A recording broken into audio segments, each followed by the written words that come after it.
So how is your faith? Serious question. Think about it. But hi fam, welcome back to my channel. If you're new, welcome. My name is Akubeze and I'm a Christian content creator based in Lagos, Nigeria. Back with another episode of my faith series, which is an in-depth Bible study of Hebrews 11. And each week we go through the faith journey of the greats that are mentioned in that chapter. And this week we are studying the faith of the father of our faith, Abraham. I should actually say Abraham because at this point his name hasn't changed, and we will be continuing on with his journey because he's mentioned again in Hebrews 11. But for today, I just wanted us to focus on Hebrews 11 from verse 8 to 10, and then Genesis 11 to 15. So let's get into the word. Hebrews 11 verse 8 to 10 says, "It was by faith that Abraham obeyed when God called him to leave home and go to another land that God would give him as an inheritance. He went without knowing where he was going, and even when he reached the land God promised him, he lived there by faith. For he was like a foreigner living in tents, and so did Isaac and Jacob, who inherited the same promise. Abraham was confidently looking forward to a city with eternal foundations, the city designed and built by God." Now, as always, I always encourage you to do the assignment by yourself because the things that stand out to me may not be what stands out to you. So definitely, please get into the word by yourself. And even this week's study was so long, I'm not going to be able to read each verse, but I'm just going to be focusing on the parts that stood out to me, and those are the parts that I highlighted. So the first thing is that by faith Abraham obeyed. Immediately I'm thinking about our study last week in which we learned that faith is an action word. Basically, it requires obedience on our part. You can't just say you believe just by mouth. There must be an action on your part to show that you do believe. Immediately after it says by faith Abraham obeyed, we see action words that he would leave home and go to another land that God would give him. That is the next thing that stood out to me, that God would give him as an inheritance. That means God hadn't given him the inheritance yet. And, it also goes on to say that he went without knowing where he was going. And if you remember my first ever video in this faith series, I titled it "Faith is Not Seen," because we have seen so far that faith is not based on what is seen. So he believed God and went without knowing where he was going. He believed God and went to the land that God said he would give him. He had not yet seen the land. He did not know was it a fruitful land. He did not know anything about the land, but he just went. And it says that even when he reached the land that God promised him, he lived there by faith, for he was like a foreigner living in tents. What does it mean to live somewhere by faith? I believe as we will get into Abraham's story, you will see that, he didn't go there and immediately live in a mansion. Like it says, he was living in tents. And this is something that particularly stands out to me because, as I am preparing for marriage, I know I keep saying this and I feel like I sound like a talking drum. But basically, a thought that has been crossing my mind is like thinking about, the future of my family. Like like when you're preparing to marry, you're really marrying by faith because you don't know how your life will actually end up with this person. Like, will you guys progress? Will it be peaceful? Like, what you see in the here and now is not how it may be 10 years from now, 20 years from now, 30 years from now. And so when it talks about him living there by faith, living in tents, confidently looking forward to a city with eternal foundations, a city designed and built by God, it just reinforces to me that faith really is the conviction of things not seen, and it's the assurance of things hoped for. You have to be confident that God is good, God is kind, God will do what he said he would do. And you may not see it before you believe, but you shall know it's coming. I hope I'm phrasing that well, but let's get into his story in more detail. Before we do get into Genesis 11, I just thought it was so interesting, and I wanted us to recall Noah's words in Genesis 9, from verse 24 to 26, when Noah cursed Canaan, the son of Ham, for laughing at his nakedness, essentially, and instead blessed Shem and Japheth. I didn't include Japheth because it is Shem who is Abraham's ancestor. And so I just thought it was so interesting that, there is like this invisible thread that runs through the Bible that is so wonderful when you appreciate and when you see that this thing that Noah said in Genesis 9, and obviously it is years, it breaks down the line of descent from Shem to Abraham in this hundreds of years, if not even thousands. I need to take my time to calculate it. And you see that those words that were spoken by an ancestor actually came through. And so, when you think about what we just said about how faith is like, just believing in the unknown, confidently looking forward, and you see that kind of pattern that, something that this man's ancestor from how many years ago prophesied about came true, it makes you understand that, it is worth having faith, because if not, you're just moving aimlessly and there's no confidence in anything that you're doing or anything that you're holding on to. So anyways, Genesis 11, we get into the story of the family of Terah. And that is when we are first introduced to Abraham. Abraham was the son of Terah. And in verse 29, we are told that Abraham is married. His wife's name is Sarai. But Sarai was unable to become pregnant and had no children. So at this point, we know that Abraham is married, but he has no child. And then in verse 31, it tells us that Terah took his son Abraham with his daughter-in-law Sarai, his son Abraham's wife, and his grandson Lot, which is Haran's child, and moved away from Ur of the Chaldeans, and he was headed for the land of Canaan, but they stopped at Haran and settled there. Now, immediately I'm thinking, okay, remember we just heard about the curse that, Noah made against Canaan, and I was just like, wow, why were they headed for the land of Canaan? At this point, I'm already thinking, are you seeing that thread just running through? But anyways, we keep reading. So in Genesis 12, we are now told about the call of Abraham. The Lord said to Abraham, leave your native country, your relatives, your father's family, and go to the land that I will show you. Again, an action word, leave and go. And at this point, I'm thinking to myself, faith is costly. Like, there will be sacrifices that you have to make in your faith. You may have to leave your country, you may have to leave your relatives, you may have to leave your father's family. Like, that's how close the sacrifice can come to you, and go where God is showing you. And God told him, I will make you, but look, it's costly, but it comes with a reward. I will make you into a great nation. I will bless you and make you famous, and you will be a blessing to others. I will bless those who bless you and curse those who treat you with contempt. All the families on the earth will be blessed through you. So Abraham departed as the Lord had instructed. Obedience, again, I'm thinking of what we saw with Noah, that Noah did everything just as the Lord commanded. And here again, we see, Abraham depart as the Lord had instructed. But you see, Lot went with him. Abraham was 75 years old when he left Haran. He took his wife Sarah, his nephew Lot, and they headed for the land of Canaan.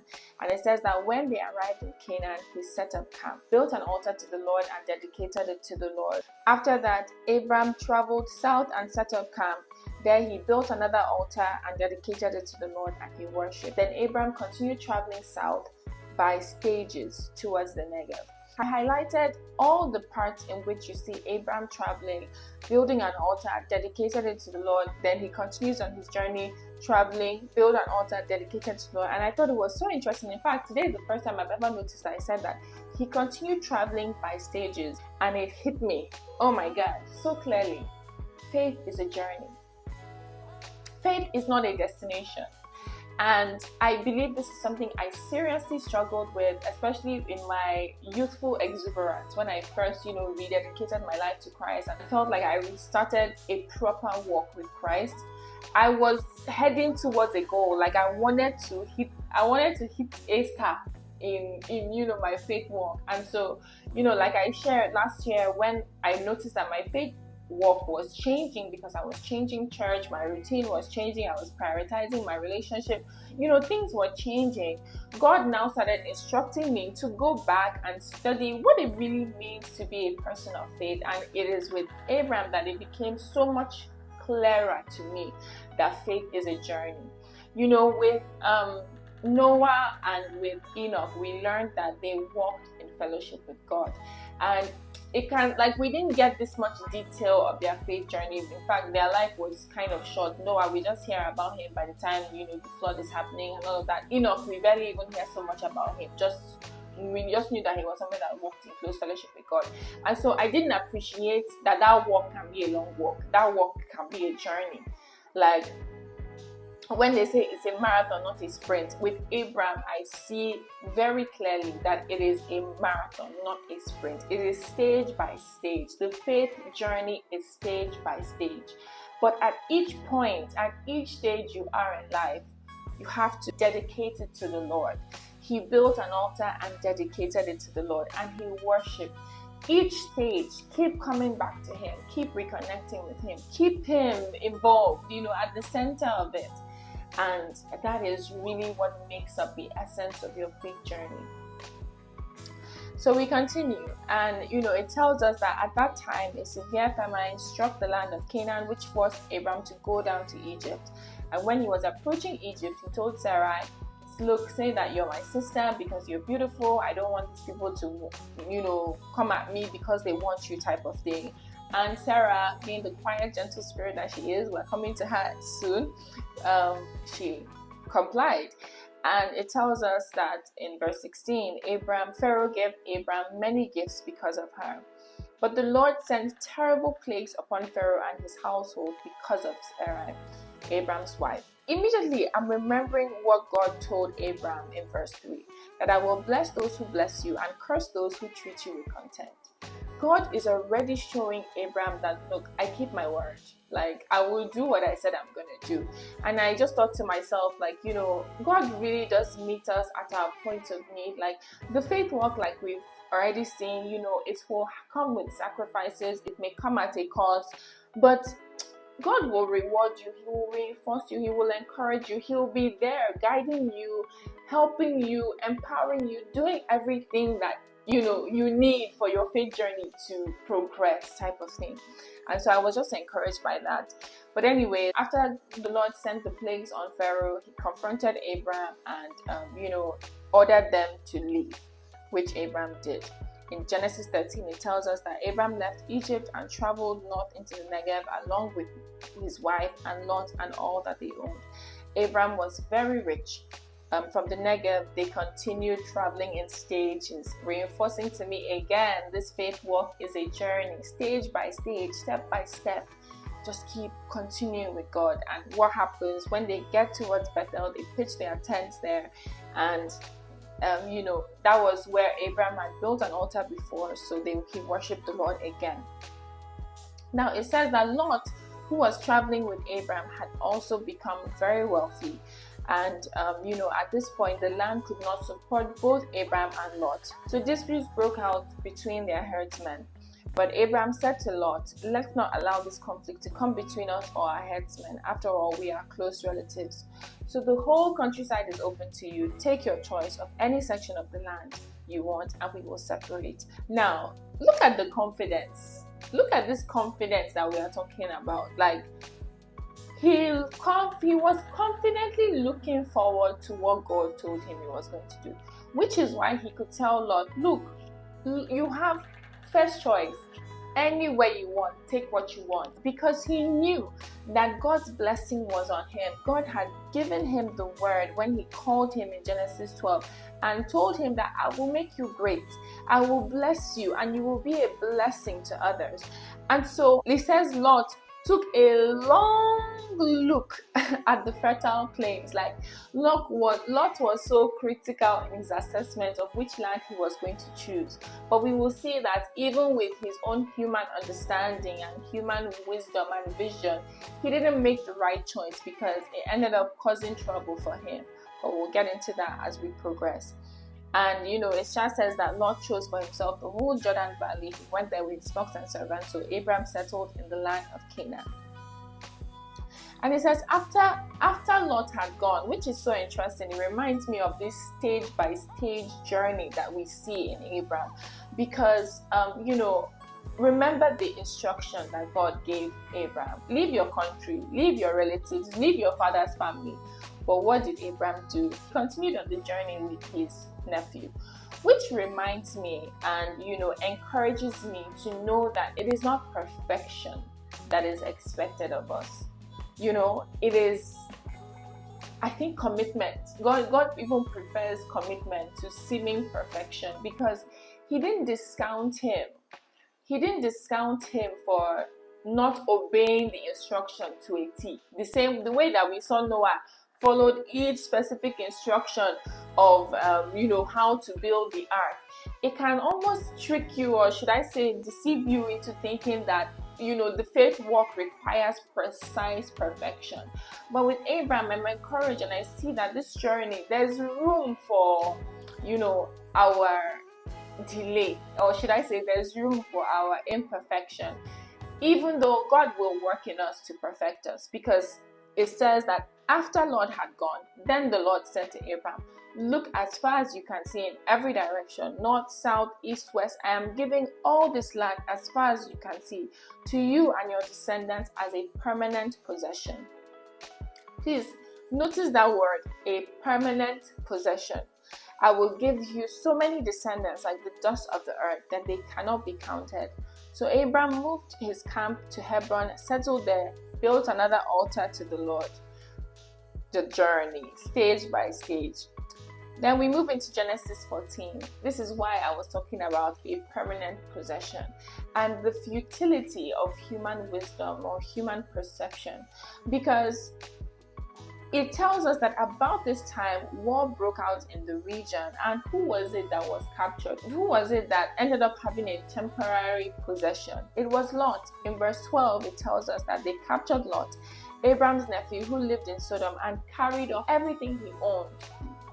In the blink of an eye, what he took a long look at in his own understanding to choose was gone, because he wasn't moving based on faith. So it says that, one of Lot's men escaped and reported everything to Abraham the Hebrew. I started noticing something at this point. Why do they call Abraham the Hebrew? And it tells us that he was Abraham the Hebrew, who was living near the oak grove belonging to Mamre the Amorite. Mamre and his relatives, Eshol and Anna, please don't mind me if I'm not doing justice to these names, were Abraham's allies. Like last week, we learned that you will condemn the world as a person of faith. But I don't think that means that you are enemies with unbelievers, or that you are, just completely against anybody that does not share your faith.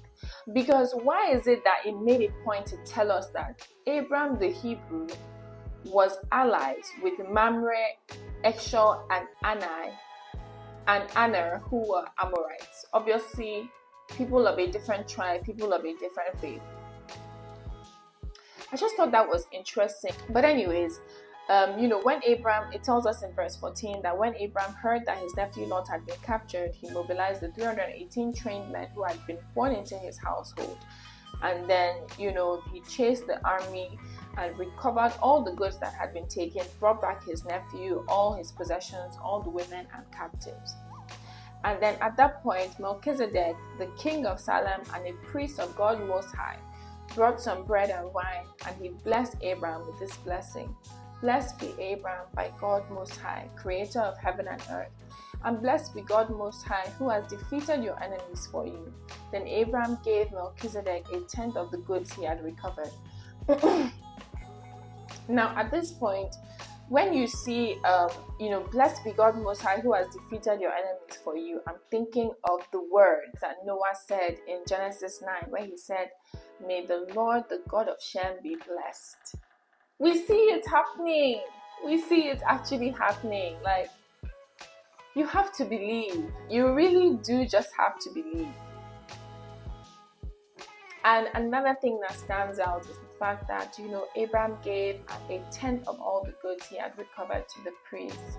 And it reminds me that faith requires an offering on our part, sacrifice on our part. Like, you have to acknowledge that it is God. Yesterday was the launch of Harvest in my church, All Souls Anglican Church. And my sister came to church and she was like, it's been a while that she's heard about Harvest. And what is Harvest even for again? And, of course, they did go through, explain how during, the time when most people were planting and stuff, they would have to come and bring the offering. Like we see Abel come and bring his harvest to God. And I just thought to myself, I'm seeing this here with Abraham again. Like, he didn't have to give, there was no instruction for him to do that. But out of recognition of what God had done for him, he gave a tenth of all the goods that he had recovered. And he refused to keep the goods of the Sodomite king, because he said, I solemnly swear to the Lord God Most High, creator of heaven and earth, that I will not take so much as a single thread or sandal thong from what belongs to you. Otherwise, you might say, I am the one who made Abraham rich. I will only accept what my young warriors have already eaten, and I request that you give a fair share of the goods to my allies, Aner, Ekshon, and Mamre. And, I just thought to myself, interesting. Like, faith also requires diligence on our part. It's not everything you accept. Like we just said, condemn the world. That does not mean condemn the people in the world, but you must condemn the things of the world, because there has to be a distinction. You have to remain consecrated. But anyways, in Genesis 15, we now get into the Lord's covenant promise to Abraham. It says, sometime later, the Lord spoke to Abraham in a vision and said to him, do not be afraid, Abraham, for I will protect you and your reward will be great. But Abraham replied, O sovereign Lord, what good are all your blessings when I don't even have a son? And do you know that since Genesis 11, we have not heard anything about the fertility or descendants of Abraham and his wife? Like, Abraham had not expressed any fear, but God sees us, God knows us inside out. And I just thought to myself, isn't it not interesting that he starts telling Abraham, don't be afraid, I will protect you, your reward will be great. And that is now the first time that Abraham voices out his fear, that what good are these your blessings when I don't have a son? And God meets us right where we are. He is a rewarder of those who diligently seek him truly. And he reinforces to Abraham that no, your servant will not be your heir, for you will have a son of your own who will be your heir. Then the Lord took Abraham outside and said to him, look up into the sky and count the stars if you can. That's how many descendants you will have. And it tells us that Abraham believed the Lord, and the Lord counted him as righteous because of his faith. And what do we see in verse 8? But Abraham replied, O sovereign Lord, how can I be sure? Are you telling me that after they are just telling us that God counted you as righteous because of your faith, you're now still asking God, how can I be sure? This is not seeming like perfect faith to me. This is seeming like this faith still has some doubts. But what does God do? Merciful God, loving God, good God, kind God. He responds to him in verse 13.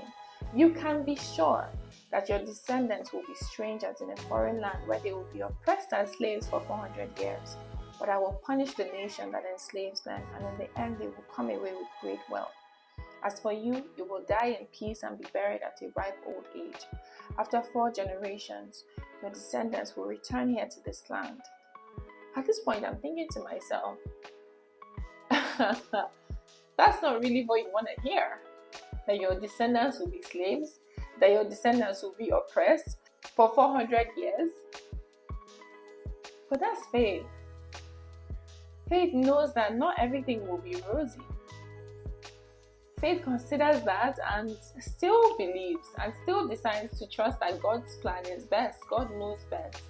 And in verse 18, we are told that the Lord made a covenant with Abraham that day, and we will continue to be continued, because next week we are going to be studying the faith of Sarah, who is also linked closely with Abraham. we will be reading Hebrews 11 from verse 11 to 12 and Genesis 16 to 21. So another long reading. Please be sure to do the assignment by yourself. But just to summarize, so far what we've learned in Abraham's journey is that faith is a journey. It is stage by stage. Have to keep going back to God, have to keep connecting with Him, have to keep believing, confidently moving forward, confidently looking forward to what He says He's going to do, holding on to His word, and keep reinforcing His word to ourselves, trusting Him, even being vulnerable with Him about our fears and anxieties, and just believing Him in all that He says and all that He does. And I'm encouraged by Abraham's faith, and I hope you are too. I'll see you next week. I love you, but never forget that Jesus loves you the most. Bye now.